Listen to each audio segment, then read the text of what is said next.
오늘은요, 여러분들, 여러분들 저기잖아. 사실은 휴가철 아니요. 그죠? 예. 그래서 오늘은 제가 딱 조금만 하고 말라고 1시까지 끝낼 거예요. 예. 그리고, 학교로 문제풀이는 할 거야. 할 겁니다. 예, 하는데, 그거는요, 오늘 저걸 해볼까요? 새로운 문제집에 있는 계산 문제, 어차피 여러분들 계산 문제는 포기하잖아. 안 포기해요. 안 포기해요? 네. 예, 그럼 새로운 계산 문제, 어차피 시험지 나눠가졌으니까, 그거 한번 이따 풀어봅시다. 예. 자, 188페이지 보도록 하겠습니다. 다음 중 개업공인중개사의 중개보수에 관한 설명입니다. 옳지 않은 것은 1번 중개보수 청구권은 중개계약 체결 시에 발생하나 행사는 중개 완성 시에 할 수 있다 해서 보수 청구권은요 발생 시점과 그 다음 행사 시점이 같다 다르다. 그래서 민법적으로 표현하면 어떻게 되냐, 중개보수 청구권은 거래계약 그죠 중개 완성을 정지 조건으로 중개계약 시에 발생한다. 됐어요? 2번 중개 완성 전이라 할지라도 중개보수 청구권은 타인에게 양도할 수 있다 없다? 있다.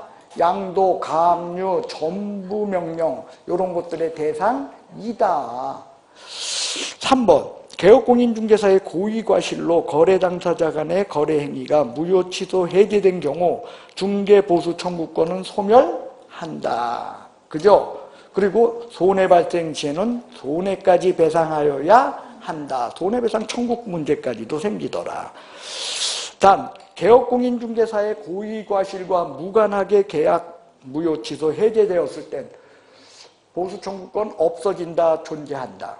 그때는 존속한다라는 거예요. 그 다음 4번 매매계약 성립에 결정적 기여를 한 개업공인중개사가 그의 귀책 사유 없이 거래계약서 작성에 참여하지 못했다. 보수 청구권 행사할 수 없다. 있다. 요거 판례로 꼭 기억하자 그랬죠. 이거는요 여러분들 전속중개계약 시에 그거랑 동일한 거라 그랬어요. 어떤 거냐면 이거요. 전속중개계약 시에 유효기간 내에 개업공인중개사가 소개해준 상대방과 개업공인중개사를 배제하고 직접 거래한 경우, 이때 여러분들 개업공인중개사 빼놓고 거래를 했다는 거야. 이때 개업공인중개사 위약금 청구할 수 있죠? 예. 그래서 제가 수업하면서 그랬어요. 일반 중개계약 시에는 그러면 이때 수수료 청구 못하냐 하냐 할 수 있다. 왜? 결정적 기여를 했을 시에는 비록 거래계약서 작성에 참여하지 못했다 할지라도 청구권이 있다. 그래서 결정적 기여는 뭐냐? 판례가 이야기하는 결정적 기여는 가설적 제거를 했을 때 결과가 뒤바뀌면은 뭐다? 예? 결정적 기여다. 그거요. 자, 무슨 얘기냐면 이거요. 개업공인중개사가 없었다면 둘이 만났다 못 만났다. 거래계약서를 둘이서 썼다 다른 사람하고 쓰게 됐어. 결과를 모른다는 거예요. 결과가 뒤바뀔 적에 그때는 뭐다? 결정적 기여를 한 경우다. 그런 거예요. 그러니까 이런 경우는 뭐냐면 이거라니까 이렇게 했잖아요. 제가 둘이 윙크하고 개업공인중개사가 소개해줬더니 둘이 윙크하고 어떻게 했다? 살짝 둘이 나가서 커피숍 가서 우아하게 둘이 앉아서 거래계약서 썼다. 이런 경우예요. 그러니까 개업공인중개사를 어떻게 한 거야? 슬쩍. 빼돌린 거예요. 이 경우는 전속중개계약에서는 위약금 지불 의무에 들어있고 일반 중개계약 시에는 이때 개업공인중개사가 없었다면 둘이 만났다 못 만났다. 그래서 결정적 기여가 있었기 때문에 수수료 청구권이 있다라는 거예요. 그래서 같이 여러분들 그거 기억해 주시기 바랍니다. 그 다음에 5번 중개보수는 의뢰인 쌍방으로부터 받되 그 일방으로부터 받을 수 있는 한도가 법정 한도를 초과해서는 안 된다. 맞죠? 자, 2번 보겠습니다. 중개보수 등에 관한 설명으로서 가장 옳지 않은 거. 주택의 중개보수입니다. 주택이요. 그러니까 뭘로 정하오? 시도 조례. 맞네요. 근데 시도는 어디 시도? 물건 소재지, 사무소 소재지? 사무소 소재지. 그 다음에 2번 주택의 중개 보수, 매매 교환은 0.9% 이내에서 시도조례. 그죠? 그 다음 3번. 임대차의 경우는 0.8% 범위에서 시도조례. 그거죠. 주택은. 그 다음 주택외입니다. 주택외의 경우는 4번. 상가는 주택외죠? 예, 그러니까 0.9% 범위에서 뭐 하는 거예요? 약정하면 돼. 시도조례까지 가, 안 가? 약정한다는 거, 0.9% 범위에서 약정한다는 거 어디에 적혀 있어? 국토부령에 적혀 있다는 거예요. 그게 국토부령 얘기야. 0.9% 범위에서의 약정이다. 예, 그래서 4번이 답입니다. 5번. 개업공인중개사는 주택 외의 중개 대상물에 대하여 법령이 정하는 한도 내에서 실제 자기가 받고자 하는, 그죠? 그것을 어디에다 표시해야 돼? 수수료 요율표. 이거 표시 안 하면 뭐라 그랬어? 감사합니다. 100만 원 이하 과태료. 100만 원 이하 과태료. 왜? 개시 의무 위반이야. 그래서 실제 자기가 받고자 하는 수수료 요율을 수수료 요율표에 빵꾸가 쳐 있어. 거기다 떼어 넣어라. 그래서 얼마 받겠다고 써놓으면 된다? 0.9. 근데 자기가 나는 무조건 0.7%까지만 받을래. 그럼 얼마라고 쓰면 돼? 0.7. 그런 거요.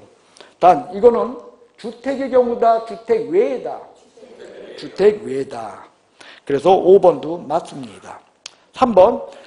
중개 보수에 관한 설명입니다. 옳지 않은 것은 1번. 판례에 따르면 개업공인중개사가 중개계약 시 유상임을 명시하지 않았다 할지라도 보수 청구할 수 있다. 왜? 개업공인중개사의 신분은 뭐다? 장사꾼. 상인이요. 상인의 행위는 원칙적으로 뭐다? 유료요. 유료요. 그래서 청구할 수 있다. 1번 맞습니다. 2번. 산출된 중개 보수는 의뢰인 쌍방으로부터 분분하여 받는다. 일방에게 각자 받는 거다. 예, 2번 답입니다. 3번. 상가 임대차에 있어서 권리금은 수수료 산정에 포함시킨다. 별도다. 별도다. 그 다음 4번. 개업공인중개사가 중개 의뢰인과 합의에 의하여 법정 한도를 초과하여 중개 보수를 받았어. 법정 한도 어떻게 됐대? 초과했대. 금지행위다, 아니다? 예, 이런 경우 어떨까요? 의뢰인이 중개 보수가 80만 원인데 난 100만 원 줄래. 100만 원 줄게. 너 100만 원 받아 무조건. 그래서 받았어. 자, 수수료 실비 초과다, 아니다? 그래도 초과야. 예? 예. 그게 그 얘기요. 예, 5번. 거래 당사자 일방이 계약금을 포기하고 계약을 해지했어요. 중개보수 청구권. 소멸된다, 소멸되지 않는다. 왜요? 계약이 개업공인중개사의 고의과실 없이 거래 당사자 간에 무효 취소 해제된 경우 수수료 청구권은 행사할 수 있다, 아니요. 예, 1번에, 그러니까 1번에 4번 지문인가요? 1번에 3번 지문과 연결되는 거죠. 그래서 5번도 맞습니다. 4번 중개보수에 대한 설명입니다. 틀린 것은 자 1번 주택임대차입니다. 1천분의 8이죠. 특별시, 광역시, 도, 조례 한도액을 규정하고 있다. 시도, 조례다. 맞죠? 자 2번 개업공인중개사의 고의과실 거래 당사자 간에 무효 취소 해제됐어요. 이미 받은 중개보수가 있어. 그러면 반환해야죠. 왜? 수수료 청구권 이때 없으니까. 3번 개업공인중개사의 중개대상물의 소재지, 사무소 소재지가 서로 달라. 그러면 어디를 기준으로 수수료 받는다? 예. 그래서 사무소 소재지인데 중개대상물 소재지 해서 얘가 답이네요. 얘가 틀렸습니다. 4번 실비의 한도. 실비는요 주택이든 주택 외든 논할 것 없이 다 어디에? 시도 조례에 의한 겁니다. 그래서 실비의 한도는 중개대상물 권리관계 등 확인에 또는 계약금 등 반환채무 이행 보장에 드는 비용이다. 그리고 그 밖에 어떠한 명목으로도 받아서는 안 된다. 해서 중개대상물 권리관계 확인에 소요되는 비용 누구한테 받는다? 예? 권리 이전 의뢰인. 그 다음 계약금 등 반환채무 이행 보장에 관한 비용으로서의 실비 누구에게 받는다? 권리 취득 의뢰인. 어떻게 찾으라 그랬어? 이자 갖고. 그 다음 5번. 개업공인중개사가 거래 당사자 쌍방을 대리하는 등 금지 행위를 했어요. 중개보수 청구권 없다. 그래도 있다. 예? 중개보수 청구권 있어. 다만 개업공인중개사가 뭐로 걸릴 뿐이야? 금지 행위. 왜? 거래계약 무효야, 유효야. 유효라면은 그때는 무조건 받는 거야. 단 3학년 3반 임등치 그 문제만 발생해. 그래서요 아마 요약집이나 보면 그런 게 적혀 있을 거예요. 중개보수 청구권에 영향 없다. 뭐 그런 게 적혀 있을 겁니다. 자, 5번 보도록 하겠습니다. 다음 중 개업공인중개사의 중개보수에 관한 설명으로서 옳은 것은 1번 아파트 분양권의 프리미엄과 상가 권리금 중개보수 산정 시 포함 안 된다. 자, 프리미엄 포함 안 돼요? 포함돼요. 그 권리금은 예, 두 개가 다르네요. 1번 틀렸어요. 분양권 때문에 틀렸습니다. 2번 프리미엄 때문에 틀렸죠. 자, 2번 개업공인중개사의 전력을 다해 중개행위를 한 때는 중개가 완성되지 않아도 보수 청구한다 못한다. 왜? 중개가 완성되어야 보수 청구권을 행사할 수 있거든요. 완성되기 전까지는 행사할 수 없다. 3번 개업공인중개사가 거래를 성사시켰어. 근데 매도인의 잘못으로 취소됐어. 보수 못 받는다, 받는다? 그렇죠. 귀책사유가 누구에게 있나요? 그렇습니다. 그러니까 받을 수 있습니다. 그 다음 4번 중개대상물인 건축물 중에서 주택의 면적이 2분의 1을 넘어요. 그러면 뭘로? 주택에 관한 수수료로. 면적이 2분의 1 안 넘어. 그러면 뭐로? 주택 외의 수수료로 받는데 2분의 1일 땐 주택이야. 2분의 1일 땐 주택이야. 그러니까 거기는 초과 이하요, 이상 미만이요. 그렇죠. 2분의 1 초과를 2분의 1 이상, 그 다음 이하를 뭐로? 미만으로 고쳐야 맞는 내용이 되겠습니다. 됐어요? 그럼 뭔 말인지 알죠? 그 다음 5번 보겠습니다. 동일한 주택에 동일한 기회에 매매와 임대차가 동시에 이루어져 있습니다. 그러면 매도인이 임차인이 된 경우 임대차에 대한 중개보수 청구한다 못한다? 못한다. 왜? 매매에 관한 금액만으로 수수료를 청구하여야 하니까. 그래서 5번이 결국은 답이 되겠네요. 자, 6번 보겠습니다. 중개보수에 관한 설명입니다. 틀린 것은 1번 개업공인중개사의 경과실로 계약이 무효 취소 해제된 경우 중개수수료 청구권 소멸한다 안 한다? 고의과실이라고 할 때 과실은 무슨 과실이다? 추상적 경과실이야. 그러니까 경과실 포함하는 거예요. 됐어요?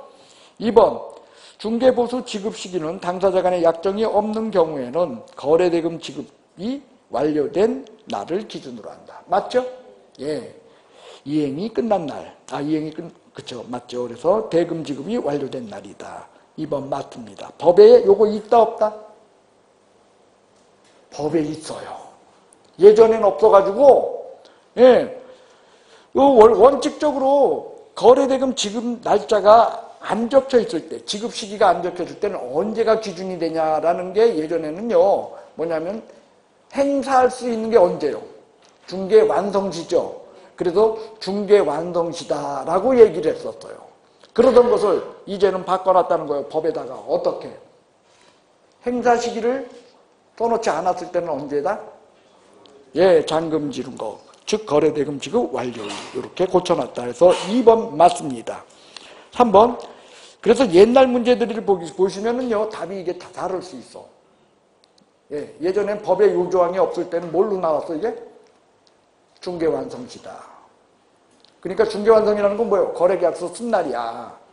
예전에는. 자, 3번 개업공인중개사의 중개행위가 중개완성의 유일한 원인이 아니라면 중개보수 청구권 청구할 수 없다. 그래도 한다. 왜? 결정적 기여이기만 하면 하는 거야. 그래요. 그러니까 유일한 원인일 필요는 없어요. 어떻게 세상에 유일한 원인 하나만요. 여러분 누가 한번 죽으려면 어떨까요? 예? 수백 가지, 수천 가지 원인이 겹쳐야 돼. 하나 갖고 이루어지진 않아. 예. 4번 교환의 경우 교환 대상, 중개 대상물 중 거래 금액이 큰 금액을 거래 금액으로 한다. 법에는 요것만 적혀 있었어요. 그죠? 그런데 국토부 회신에는 두 개의 그 거래 대상이 서로 저기가 달라. 하나는 주택이고 하나는 토지. 뭐 이런 식으로 달라. 그럴 적에는 뭘 기준으로 한다? 개업공인중개사한테 유리한 쪽을 택할 수 있다라는 거예요. 됐어요? 그 다음 5번 공동중개는 합의에 의하여 중개보수를 받고 합의가 없다면 자신의 중개 의뢰인으로부터만 중개보수를 받는다. 원래 그게 원칙이죠. 그래서 6번의 답은 3번이 되겠고요. 7번 보수 산정 방법입니다. 가장 옳은 것은 1번 교환의 경우 중개대상물 금액의 합산액을 거래금액으로 한다. 큰 쪽을 기준으로 한다. 합산으로 한다면 좋죠. 자, 임대차 중 보증금 외에 차임이 있어요. 그러면 월 단위 차임액에다가 얼마를 곱해? 100. 개월수 아니네요. 틀렸어요. 100을 곱해. 그 다음 주택의 면적이 2분의 1 미만이야. 그러면 뭐로? 주택 외. 근데 주택이라고 하니까 틀렸습니다. 4번 초과금 보수 금지행위인지 여부는 일방으로부터 받은 금액이 법정 한도를 초과하였는지 여부로 판단한다. 이런 것도 애매하죠. 그죠? 이게 답은 4번이랬는데 4번도 내가 볼 땐 애매해요. 5번 아파트 분양권입니다. 분양권의 경우 주택 외의 중개 대상물에 관한 중개 보수를 적용한다. 아니면 주택이다. 왜? 아파트 분양권이었으니까. 됐어요? 자, 4번이 애매한 이유는 이런 거죠. 4번의 취지는 이런 거예요. 여기 보십시오. 자, A인데 법정 수수료가 80인데 얘한테 100만 원 받았어. 요게 요 80을 초과하는가의 문제를 논하는 거지 합산해서 그 액수가 80이라는 것은 아니란 뜻이다. 그런 뜻이죠. 그런데 이런 문제가 있다는 거예요. 이 지문만 갖고는 얘한테 100 받고 얘한테 얼마 받았냐면 60을 받았어. 그러면은 이거 100 받은 거 A와 B 간에 개업공인중개사가 상호 합의가 있었다면은 저거 수수료 실비 초과로 걸린다 안 걸린다? 그런 의미를 4번은 동시에 내포하고 있다 보니까 참 답으로 하기가 애매하다는 거예요. 이해가 가시죠? 무슨 말인지 아시죠? 그래서 초과보수 금지행위인지 여부는 일방으로부터 받은 금액이 법정 한도를 초과했는지 여부를 논한다라는 것은 요게 80인데 요게 100이냐 뭐 그걸 논하는 거지. 요거 50 이거 합쳐서 이게 100이었을 때 이게 아니다 라는 뜻으로 얘는 이걸 맞다는 거지. 그죠? 하지만 애매하죠? 진짜 시험 문제는 어떻소? 애매한 거 없어. 그거 믿으세요. 8번 보겠습니다. 중개보수에 관한 설명입니다. 틀린 것은 상담, 조언, 전시자료 등 전시중개에 대한 보수에 대해서는 공인중개사 법에 별도로 써놓은 것은 없어. 그러나 전시중개는 그거는 중개 일종이다 아니다? 일종이다. 2번 분양대행을 하고 보수를 잔뜩 받았어. 그래도 금지행위다 아니다? 왜? 중개가 아니니까. 3번 아파트 분양권의 경우 중개보수 산정 시 총 분양가의 프리미엄을 더한다. 기납입액의 프리미엄을 더한다.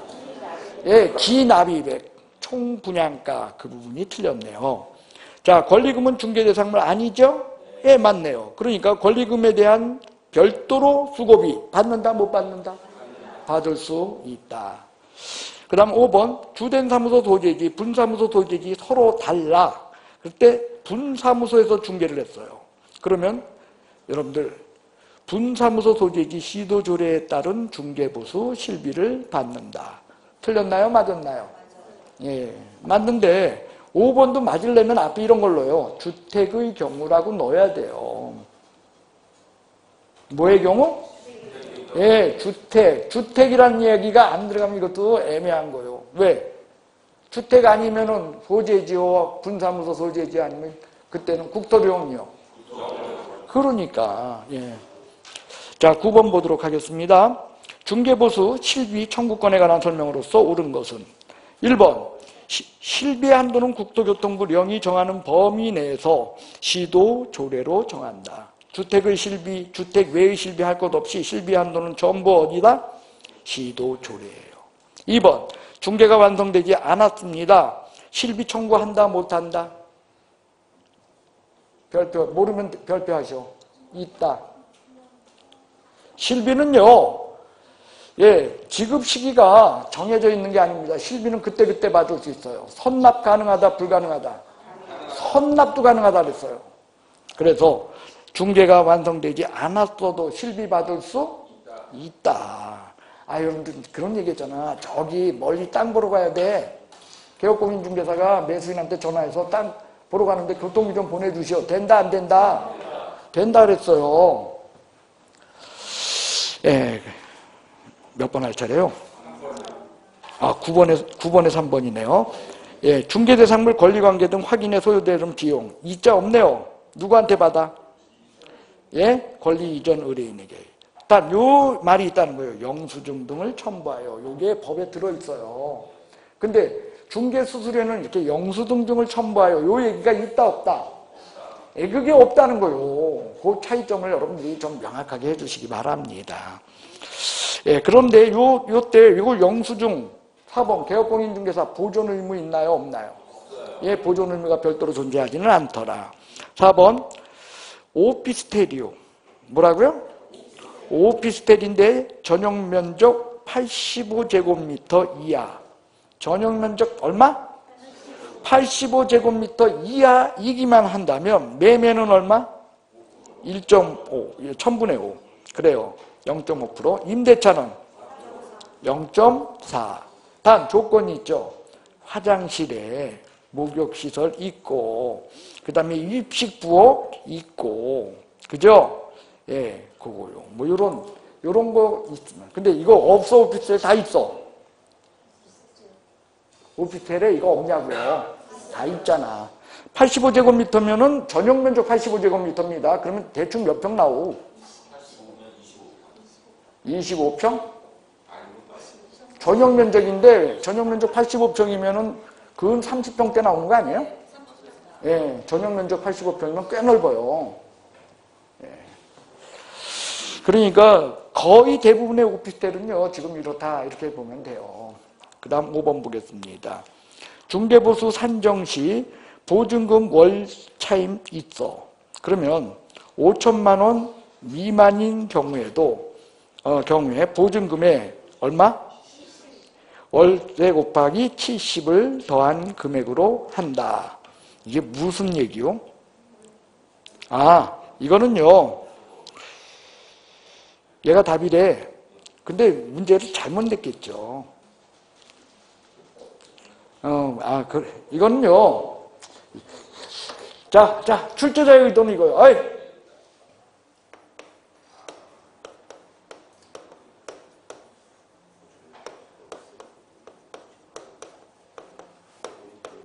자, 보증금이 얼마예요? 5천만 원 미만이기 때문에 얘는 2천 플러스 50 곱하기 70 이렇게 한다. 맞아요? 틀려요? 예? 그러니까 요걸 갖고 한다. 예? 예, 그런 이야기죠. 그러니까 여기서는 뭐냐면 단순 보증금이 5천만 원 미만이라는 건 뭐냐면 환산 보증금 그 얘기를 바꿔 쓴 거예요. 됐어요? 의도가 그런 뜻이요? 내 의도는 알겠어. 그래서 5번이 답이에요. 예. 자, 무슨 말인지 알아듣겠죠? 예, 요건 해도 이거는 환산 보증금이지 요거 보증금 갖고 이야기하는 건 아니다. 근데 내가 읽기는 이게 어떻게 읽혀지는 줄 알아요? 제가 읽기는 이거야.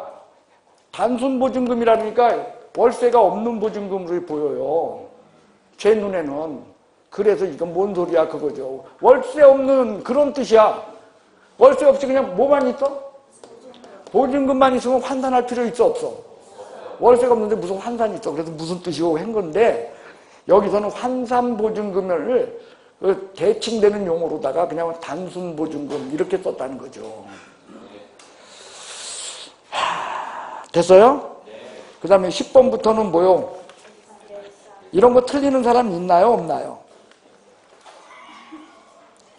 자, 여러분들 중개사법상 저기는요, 그 계산 문제는 유일하게 뭐가 있어?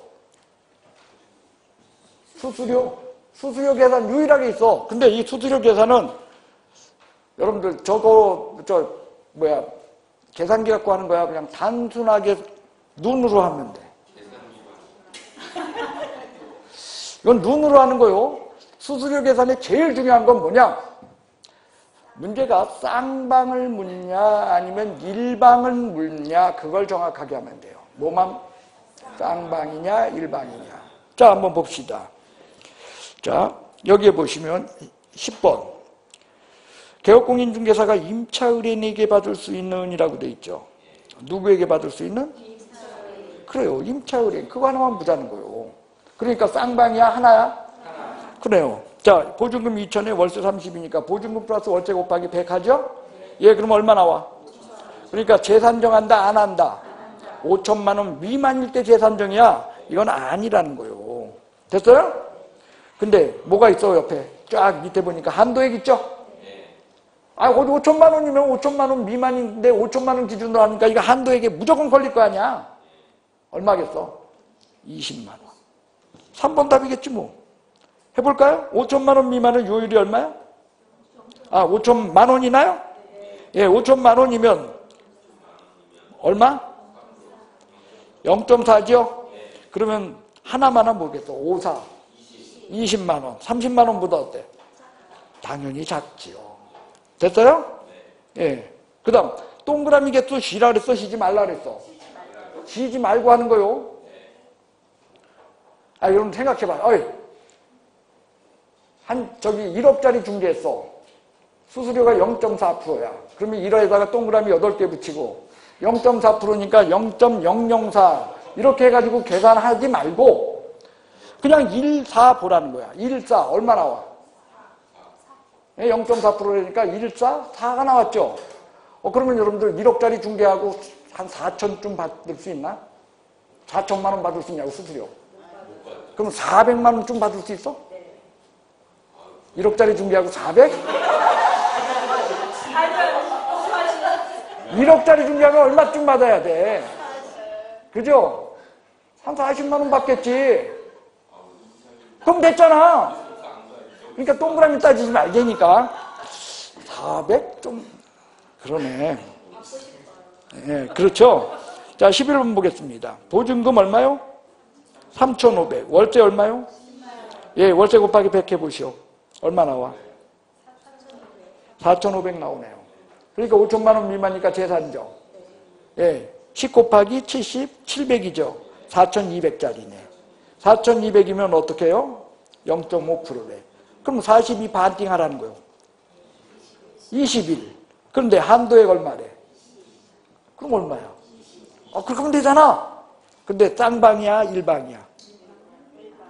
일방이잖아. 그러니까 쌍방 금액은 있지도 않네요. 예, 20. 이건 뭐 계산 문제 아니죠? 자, 그 다음 12번 볼까요? 주택임대차 사례에서 개업공인중개사가 의뢰인에게 받을 수 있는 최고액. 여기는 뭐예요? 의뢰인들이야. 그러니까 나중에 곱하기 뭐까지 해라? 곱하기 2까지 하라. 그런 뜻 아니요? 야, 보증금 1,000만 원입니다. 월세 얼마요? 월세는 30일에. 그러니까 100 곱하니까 3,000. 1,000 더하니까 4,000. 근데 5천만 원 미만이니까 재산정. 37이 20일. 3,100이야. 됐어요? 거기에 요율이 얼마래? 반. 30일 반띵하래. 그럼 얼마야? 1505. 예, 15만? 예, 15만 5천 원 나오네요. 1505. 됐어요?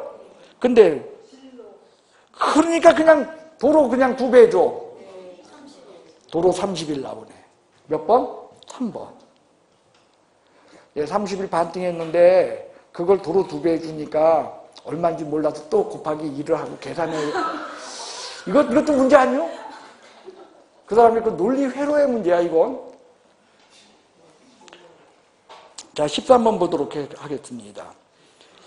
매매 대금이 3억 원인 상가 매매 개업공인중개사. 매매 상가입니다. 상가. 상가니까 혹시라도 뭐 저 0.5 어쩌고 저쩌고 이런 거 써놓은 것들은 사실은 뭘까요? 예? 예, 페이크라는 거요. 중개보수 조례잖아. 그건 페이크야. 거기 속지 말라는 거요. 괜히 이런 걸 또 그렇게 열심히 또 이걸 써먹어. 아니, 상가래는데. 그러니까 39. 됐어요? 그럼 27 찾아. 5번. 왜? 일방이니까. 쌍방이면 어떻게 하면 돼, 그거? 그렇잖아. 자, 14번 볼까요? 분양대금이 얼마짜리요? 그러니까 이건 뭘 묻는 거예요? 분양가를 기준으로 해라, 기왕에 낸 돈 기준으로 해라.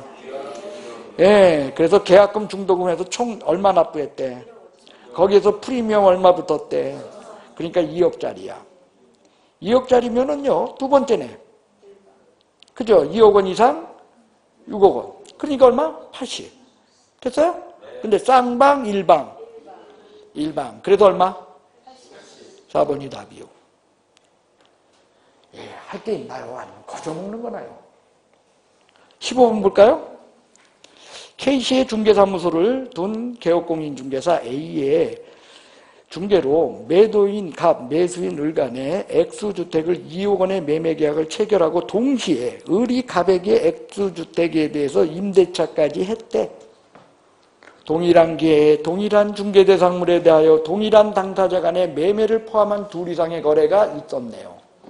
그러면 임대차에 관한 수수료도 받는다. 매매에 관한 수수료만 받아라. 그래요. 매매에 관한 수수료인데 쌍방에게 받는 거 아니면 일방에게 받는 거? 을에게 받는 거, 일방에게 받는 거네. 매매 수수료 얼마? 2억 원이면 80. 이제 그건 외워졌겠네. 2억 원이면 80이야 그냥. 답은 3번이요. 됐어요? 자, 16번 보겠습니다. K시에 있는 중개사무소를 둔 개업공인중개사 A의 중개로 매도인 갑, 매수인 을 간에 2억 원에 매매하고 그 다음 동시에 을과 병인데, 자, 여러분들 여기선 임차인이 갑과 동일인이요? 아니요? 동일인이 아니네요. 그러니까 동일한 기회에 동일한 중개 대상물이지만 동일한 당사자가 아니었다는 거예요. 그러니까 매매에 관한 금액만 받는다. 임대차에 관한 수수료도 받을 수 있다. 임대차에 관한 수수료까지 받을 수 있다라는 거죠. 두 개 다 받아. 근데 누구한테 받는 것만 구하래? 을 거만 구하래요. 그러면 을의 매매 수수료는 일단 80만 원이었어. 왜? 248. 그죠? 80만 원이었죠? 그 다음에 임대차 수수료 봅시다. 임대 보증금 얼마요? 3,000원. 월세 10이죠? 그러니까 4,000이네요? 4,000이면 4,000으로 해야 돼. 5천만 원 미만이니까 재산정이야. 재산정. 10 곱하기 70, 3,700이야. 3,700이면 5천만 원 미만이니까 0.5부죠? 37의 반이라는 거예요. 37의 반이면 18만 5천 원. 18만 5천 원. 거기에다가 30 더하니까 얼마? 80이었죠. 더하니까 얼마? 98만 5천 원. 98만 5천 원. 이거는 그렇죠. 대충 안에도 5천 원짜리 있고, 그렇죠? 아까 80 나왔는데 다 합쳐서 그냥 4번 써버리면 되겠네. 다 받을 수 있다. 됐어요? 자, 17번입니다. 뭐 하고 있어? 이거 오피스텔이요. 뭐라고요? 오피스텔. 보증금 3천에 월세 20이야. 5천만 원 미만이다. 5천만 원 이다. 그러니까 재산정한다. 재산정할 필요 없다. 예? 재산정할 필요 없어. 그냥 뭐 하고 있어 지금? 근데 매매요, 임대요? 그러면 이거 외워야 돼요. 0.5, 0.4 두 개밖에 없잖아. 그러니까 0.4 곱한다는 거요. 근데 아까 얼마 나왔어? 5천? 5천에 0.4. 그럼 얼마요? 5, 4, 20. 쌍방, 일방. 그죠. 일방이네요. 그러니까 일방이니까 20만 원. 됐어요? 자, 18번 보겠습니다. 개업공인중개사 갑이 을의 일반주택 6천만 원의 매매계약을 중개한 경우와 갑이 위주택 보증금 1,500만 원에 월차임 30만 원, 계약기간 2년으로 임대차 계약을 중개한 경우를 비교해 보았을 때 갑이 을로부터 받을 수 있는 중개보수 한도액의 차이점은 됐어요? 자, 일단 6천만 원에 매매를 했다고 봅시다. 6천만 원이면 매매 얼마요? 0.5니까 30이죠? 거기다 30이라고 쓰면 돼. 그 다음 월차임 1,500에 저기 30 곱하기 100 하니까 얼마? 4,500이죠. 4,500이면 그냥이야, 계산정이야. 372 20일 더하니까 3,600이네요. 3,600이면은 거기에 뭐래요? 0.4지요. 그죠? 36 곱하기 0.4. 그러면 어떻게 계산해요? 72144. 144. 14.4. 14만 4천원. 무슨 말인지 못 알아들었어요? 왜요? 5천만 원 미만. 그러네요. 죄송합니다. 0.5네요. 예, 5천만 원 미만이니까 0.5. 아까 얼마 나왔죠? 21, 3,600이었네요. 3,600에 0.5면 판팅하면 되네. 그럼 18만 원. 그죠?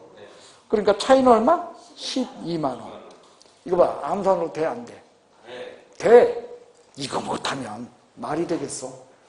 네. 자, 실제로 이런 문제는 중개 수수료 문제는 거의 70%에서 80% 정도 한 문제가 나와요. 계산 문제가. 예. 그러니까 매년 나온다고는 말 못하는데 거의 매년에 가깝게 나와요. 그래서 여러분들 틀린다 이건 절대 틀리면 안 된다. 예, 절대 틀리면 안 돼요. 축에도 안 끼는 건데. 자, 계약금 등 반환채무 이행 보장제도를 보도록 하겠습니다. 1번 계약금 등 반환채무 이행 보장에 관한 설명으로서 옳은 것은 1번 개업공인중개사는 거래 안전을 보장하기 위하여 필요하다고 인정되는 경우 중개가 완성될 때까지 계약금, 중도금, 잔금, 거래 예치하도록 거래 당사자에게 권고할 수 있다. 줄치세요. 중개가 완성되기.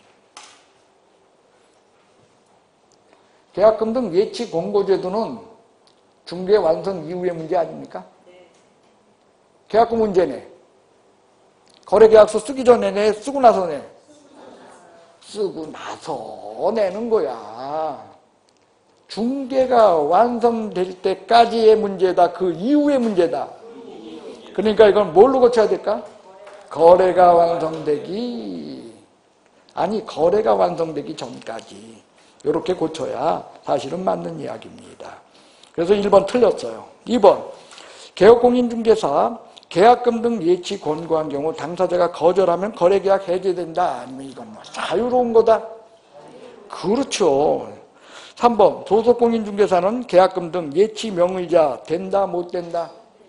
예치 명의자가 될 수 있는 사람은 누구라 그랬어?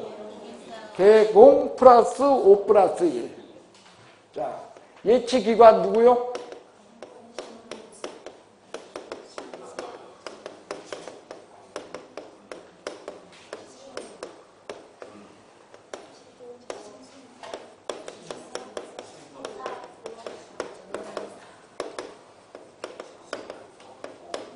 이거였죠. 예치 명의자. 여기 5명. 그래서 하나는 뭐요? 이거였죠. 그래서 3번 틀렸네요. 될 수 없습니다. 그 다음에 4번 법제 42조 규정에 의해 공제사업하는 자, 예치명의자, 예치기관 다 포함된다. 예치기관에 포함되면 예치명의자는 당연히 들어가요. 그죠? 예, 여기 있죠? 요게 뭐요? 공제사업자. 그래요. 그 다음 4번 법 42조 했나요? 그러니까 4번이 맞네요. 5번 개업공인중개사가 예치 명의자가 된 경우 개업공인중개사는 거래 당사의 동의 없이 예치금 인출할 수 없다. 그래요. 얘가 예치 명의자일 때 뒤따르는 특례가 있다 그랬죠. 얘만큼은. 그 특례가 몇 가지야? 세 가지요. 필요사항 뭐 한다? 약정해야 된다. 두 번째는 뭐요? 예? 당사자 동의 없이 인출할 수 없다. 그리고 뭐죠? 분리하여 관리하여야 한다. 그리고 세 번째가 뭐죠?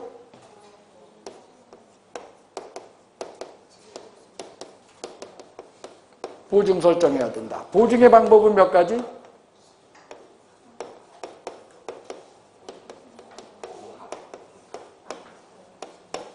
세 가지 방법이 다 된다. 액수는 얼마? 예?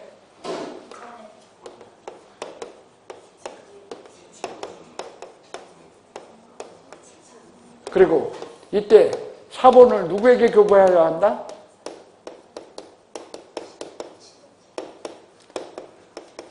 사본을 당사자에게 교부해야 한다. 그죠? 왜? 여러분들 이 지금 사본은 당장 쓰는 거예요? 안 쓰는 거예요?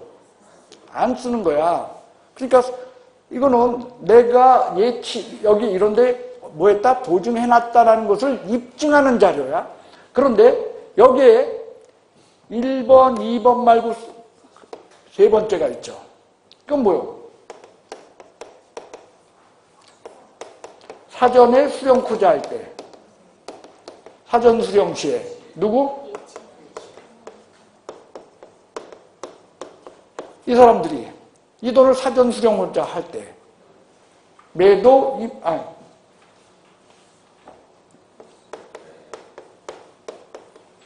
매도 맞네. 예, 이 돈을 사전에 수령코자 할 때 뭐 한다? 보증 설정해.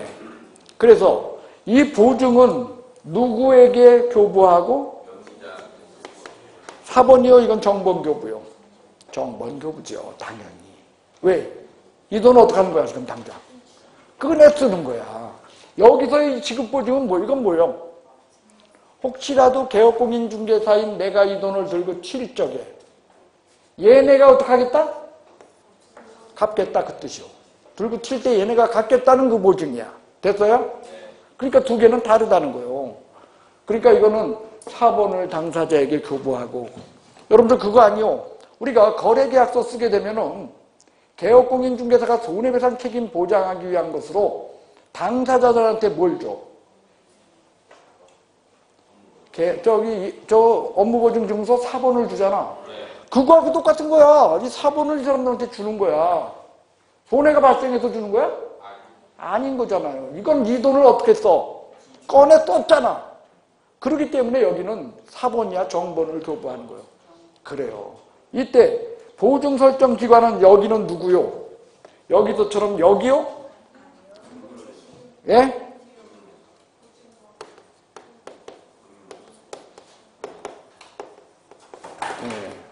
요거라는 거죠. 이런 차이점이 있습니다. 됐어요? 자, 결국 다 했어요, 여기도. 자, 2번 할 차례인가요? 몇 번 할 차례요? 1번 한 거죠? 2번 보겠습니다. 계약금 등 반환채무 이행 보장에 관한 설명으로서 옳은 것은 1번 계약금 등의 반환채무 이행 보장 제도는 임대차의 경우로 인정되지 않는다. 아니요. 그래요. 여기 뭐라고 돼 있어? 이거 한번 읽어봐. 매도, 임대인 등.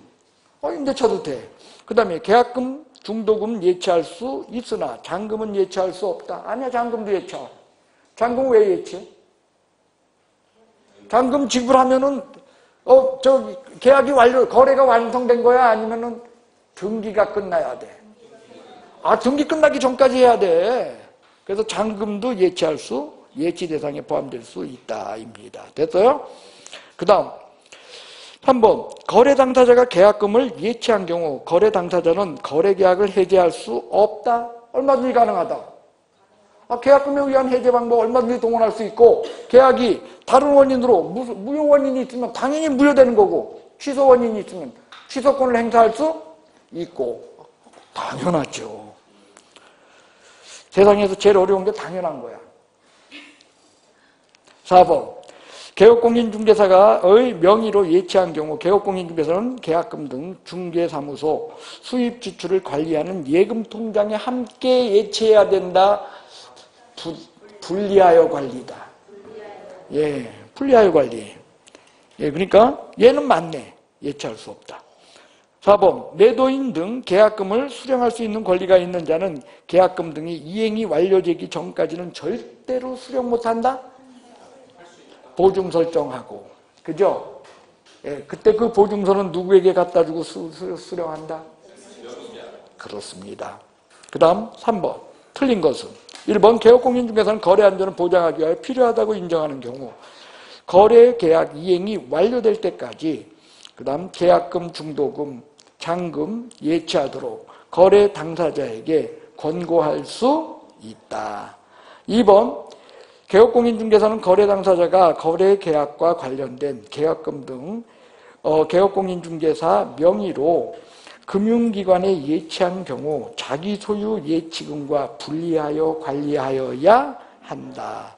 3번. 개업공인중개사는 거래 당사자가 거래계약과 관련된 계약금 등을 개업공인중개사 명의로 금융기관에 예치한 경우에는 절대로 계약금 등을 인출할 수 없다. 없다, 있다? 어떻게 하면? 동의받으면. 3번 답이네요. 매도인, 임대인 등 계약금 수령할 수 있는 권리가 있는 자는 당해 계약, 어떻게 할 때? 당해 계약 해제할 때 계약금 등 반환을 보장하는 금융기관, 보증보험, 그 다음에 보증보험회사의 보증서를 계약금 등의 예치 명의자에게 교부하고 계약금 등을 사전에 수령할 수 있다. 예, 뭐가 틀린 거요? 누구에게 교부하고? 맞고. 그 다음 매도인, 임대인 맞고. 그러니까 맞네요. 예, 틀린 거 없네요. 예, 5번. 예, 신탁업자, 예치명의자, 예치기관 모두 될 수 있다. 그래요. 신탁업자. 됐어요? 그 다음 4번. 반환채무 이행 보장에 관한 내용입니다. 틀린 것은 1번. 계약금 등 반환채무 이행 보장제도의 목적은 거래 안전을 보장함에 있다. 맞고요. 2번. 개업공인중개사는 예치명의자 될 수 있다. 그죠? 근데 예치기관은 포함 안 돼. 그러니까 2번도 맞네요. 3번. 개업공인중개사는 계약금, 중도금, 잔금을 개업공인중개사 또는 대통령령으로 정하는 자 명의로 금융기관에 의하여 공개사업화하는 자 또는 신탁업자 등에게 예치하도록 거래 당사자에게 줄치세요. 권고할 수 있다, 하여야 한다. 예? 할 수 있다. 예치 권고제도인데 권고를 해야 한다. 권고해야 한다는 안 어울려. 예, 3번 답입니다. 4번. 개업공인중개사는 거래 당사자가 계약금 등을 개업공인중개사 명의로 금융기관 등에 예치할 것을 의뢰한 경우에는 계약 이행 완료 또는 해제 등 사유로 계약금 등 인출에 대한 거래 당사자의 동의 방법 이런 것들을 약정하여야 한다. 필요한 사항 약정이요. 그래서 약정사항은 시험에 따로 나온다, 안 나온다? 안 나온다. 왜?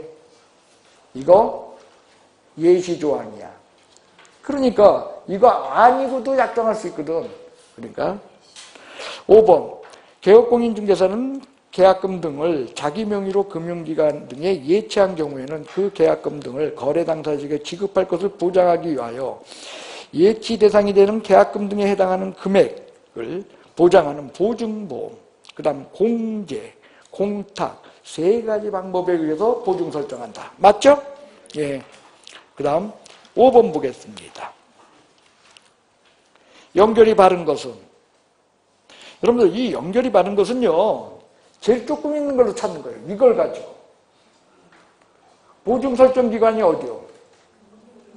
금융기관 보증보험회사죠.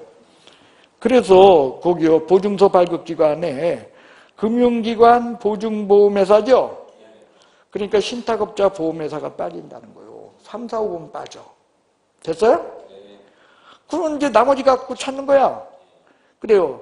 자, 예치기관, 채신관서, 은행 다 되죠? 그 다음에 예치명의자. 어때? 다 되죠? 1번, 2번 다 되네? 뭐가 틀렸어?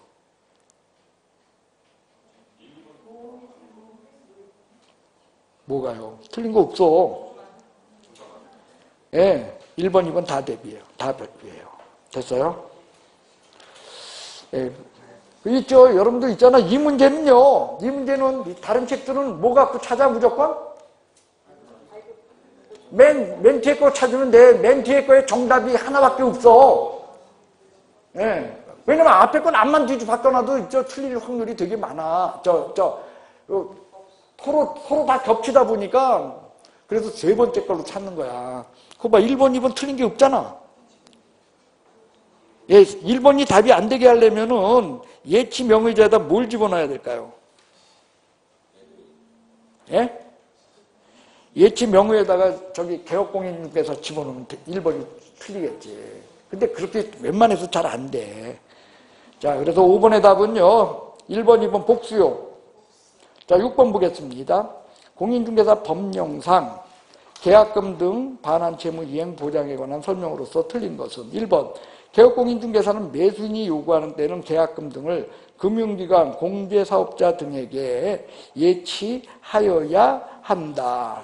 예치할 수 있다. 예, 이건 무조건 여기는 무슨 제도? 권고제도야. 그 다음 2번. 이 제도는 계약 이행 동안 거래한 점 보장하기 위한 거다. 맞다. 그 다음 은행도 예치 명의자, 예치기관 다 될 수 있다. 4번 개업공인중개사는 거래대금 자기 명의로 금융기관 등에 예치하는 경우 자기 소유 예치금과 분리하여 관리하여야 한다. 5번 계약금, 중도금, 잔금 및 계약 관련 서류 관리 업무를 수행하는 전문회사. 이거 뭐요? 에스크로우 전문회사야. 됐어요? 예치명의자 된다 안 된다? 예치기관. 예치기관은 아니야. 예치명의자가 될 수 있어요. 그겁니다. 됐어요? 아, 좋지. 그래도 한두 문제라도 하고서 끝낼까 했는데 이거 세 문제만 딱 더 할까요? 느낌이 그렇잖아. 자, 업무 위탁 보도록 하겠습니다. 202페이지요. 다음은 업무 위탁에 관한 설명입니다. 옳지 않은 것은 1번 국토교통부 장관 시도지사 등록관청 대통령령이 정하는 바에 따라 그 업무의 일부를 협회 또는 대통령령이 정하는 기관에 위탁할 수 있다라고 법에 써 있다 그랬어요.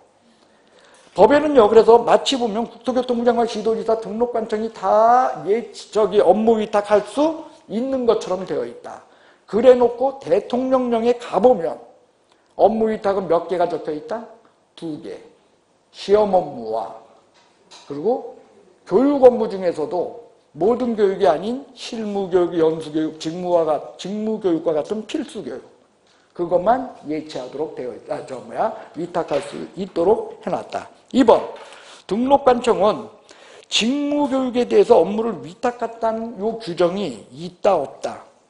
요게 없다는 거예요. 그래서 이건 꼭 좀 기억해달라고 여러분들한테 누차 얘기했어요.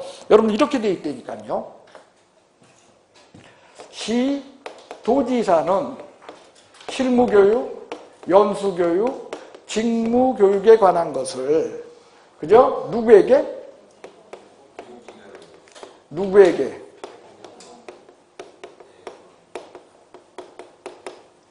위탁할 수 있다. 이렇게 돼 있다는 거예요. 그러니까 직무교육에 관한 것조차도 업무 위탁 기관으로는 원래 직무교육의 실시권자가 누구요? 얘는 시도 플러스 등록관청이죠. 하지만 업무를 갖다가 위탁하는 위탁기관에는 들어있지 않다는 게 특징이다. 그렇게 얘기했어요. 그래서 업무 위탁 규정이 없더라. 3번 교육에 관한 업무 위탁은 시도지사만이 위탁자야. 그죠? 예. 그 다음, 공기업 또는 준정부 기관, 교육에 관한 업무 위탁받을 수 있다. 대봉협, 요게 공기업 또는 준정부기관이죠. 그 다음 부동산학과가 개설되어 있는 대학, 그죠? 이거 업무 위탁받아서 수행할 수 있다. 없다 했으니까 얘가 답이네. 5번 답이 되겠습니다. 자, 2번 틀린 것은 시도지사 또는 시험시행기관의 장은 업무를 위탁할 때 위탁받은 기관의 명칭, 대표자, 소재지 이런 것들을 다 관보에 고시하여야 한다. 이게 관보 고시사항이에요. 일단 맞습니다. 2번 9급 이상 공무원으로 9개월 이상 부동산 중개업 관련 업무를 담당한 경력이 있는 사람 교육 강사가 될 수 있다. 여러분들 이거 기억나십니까? 이 교육에서 업무를 담당하는 자, 얘네들은 물적, 인적 요건을 갖춰야 되는데 물적 요건은 얼마 이상? 감사합니다. 이거 50제곱미터 이상 강의실 몇 개 확보? 1개소 이상 확보하면 되는 거. 이거고 인적 요소에 대해서 그죠? 사람들에 대한 거 나왔잖아. 그래서 이랬죠. 일단 박사는 기간 석사는 실무 경력 3년. 그 다음 공무원 특별후대. 그죠? 공무원 6개월. 그죠? 예, 그 다음에 하래도 변호사 이런 사람들 2년. 나머지 4444 3년. 기억나십니까? 4444. 예, 대학교 교수. 그죠? 예, 거기 있고요. 그 다음에 석사, 했죠? 그런 거다. 그래서 9급이요, 7급이요. 7급 공무원 몇 개월? 6개월. 2번 답이네요. 야, 9급 이상이면은, 참, 공인중개사 너무 우습게 한다. 자, 3번. 자격시험과 관련된 업무를 위탁받아 수행하고 있는 기관에 부동산 관련 학과가 개설되어 있는 요 학교, 이런 것들은 시험에는요, 여러분들, 시험 업무는 누구예요? 시험 시행기관의 장이 누구에게? 여긴 공 없어! 대협, 죄송합니다. 대학이 없죠. 공협에 위탁할 수 있다. 그거죠. 예. 그래서, 예, 거기에는 대학이 없네요. 됐어요? 4번. 공인중개사협회에는 교육에 관한 업무 위탁과 자격시험에 관한 업무 위탁 모두 다 공은 무조건 어떻게 돼 있어? 협회는 무조건 포함이다. 그거죠. 그 다음 5번 시험 시행기관의 장이 자격시험에 관한 업무를 위탁한 경우 위탁받은 자가 위탁한 자 승인을 얻어 결정 공고하는 수수료를 납부하여야 한다. 그래서 지난번에 이 책에 있어서 그거 틀렸다 그랬잖아. 이거 지방자치단체 조례로 정한 수수료에서 이거 거꾸로 써놨잖아. 그래서 그때 그게 복수정답 처리했었어요. 기억나십니까? 그 다음에 3번. 자, 기준으로서 틀린 거, 뭐 이런 거 있죠? 예. 자, 답은요, 여러분들 4번이네요. 4444는 몇 년이야? 4444 몇 년? 그래요. 됐어요? 이거 틀리겠어? 안 틀리겠어, 이거? 예? 변호사만큼만 뭐라고? 그랬잖아요, 그때. 나머지 4444 3년. 그죠? 공무원 특별후대. 그래서 7급 공무원, 걔만 몇 개월? 예, 뭐 이렇게 이야기했던 거예요. 자, 이렇게 해서 오늘은요, 여러분들, 그죠? 멀리 날기 위해서요, 조금 쉬는 것도 필요해요, 여러분들. 쉬는 날 동안에 공부만 죽으라고 하려고 하지 말고, 한번 어디 좀, 여러분들 놀러 갔다도 오시고, 그러면서,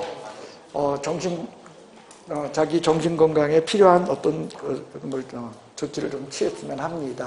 자, 옆에 사람 쳐다보세요. 쌩끗 웃고, 너는 붙을 거야? 인사해 주시기 바랍니다. 네. 자, 안녕히들 돌아가시기 바랍니다.